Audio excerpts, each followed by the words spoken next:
Öksürük bir refleks olup hava yolunu korumak için oluşturulan bir nefes verme hareketidir. Saatteki hızı 90 ile 120 km kadar olup üst ve alt solunum yolundaki yabancı cisimlerin solunum yolunda kalmasını engelleyen bir reflekstir.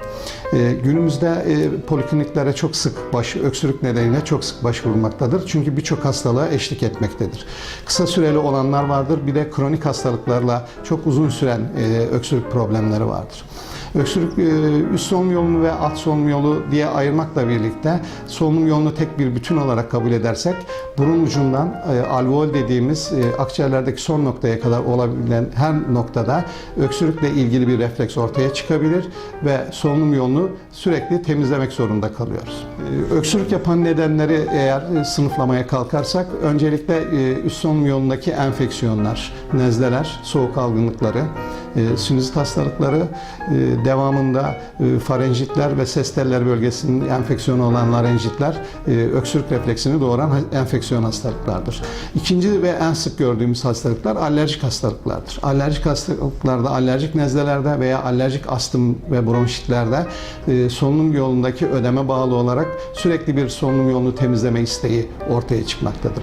Daha sonra reflü ve benzeri hastalıklarda midedeki yiyeceklerin boğaza dönmesi var da oradan akciğerlere doğru yönelmesi sonucu, ki biz buna aspirasyon diyoruz, o şartlarda tekrar öksürük ortaya çıkabilir.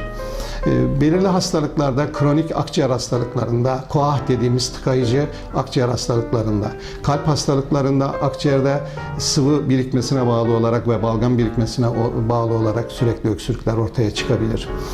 Sigara içenlerde uzun süreli öksürükler mutlaka karşımıza gelmekte. Sanayide, kirli ortamlarda çalışan insanlarda yine akciğerler etkilendiği için kronik tıkayıcı akciğer hastalıklarıyla beraber öksürük refleksleri ortaya çıkmaktadır. Bunun ötesinde bazı tansiyon ilacı kullanan hastalarımızda da o ilacın yan etkisine bağlı olarak uzun süreli öksürükler karşımıza gelmektedir. Eğer bir öksürük 3 haftadan daha fazla sürüyorsa mutlaka hekime başvurmak gerekir ve hastada sigara kullanıyorsa bir akciğer kanserinin veya bir bronş kanserinin bize erken habercisi olabilir. Mutlaka bir hekim tarafından değerlendirilmesi, gerekirse bir düz bir akciğer filmi veya tomografi çekilerek daha detay tetkik edilmesi gerekir. Onun için 3 haftadan uzun süren öksürükler ihmal edilmemelidir. Öksürüklerin tedavisinde genelde halk arasında semptomatik bir tedavi vardır. Hemen işte bir öksürük şurubu falan.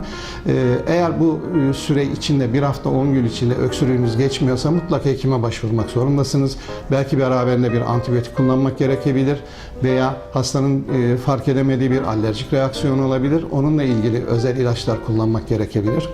Reflü hastalarında ise hastanın diyetine dikkat etmesi gerekebilir. Reflü ilaçlarını muntazam kullanması, reflü yapabilecek pozisyonda yatış pozisyonunu mutlaka hastanın düzenlemek gerekebilir.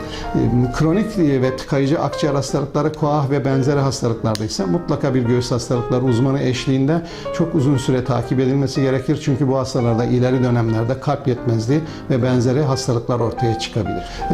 Öksürük şurupları için de kısa bir bilgi vermek istiyorum. Biz 2 tür öksürük şurubu kullanıyoruz. Bunlardan bir tanesi kuru ve gıcık şeklinde antitüssif dediğimiz, genelde grip ve soğuk algınlığı, ses teli ve boğaz enfeksiyonlarında başlangıç döneminde ortaya çıkan bir öksürük şeklidir. Orada bu antitüssif dediğimiz gıcık giderici öksürük şuruplarını kullanmak gerekir.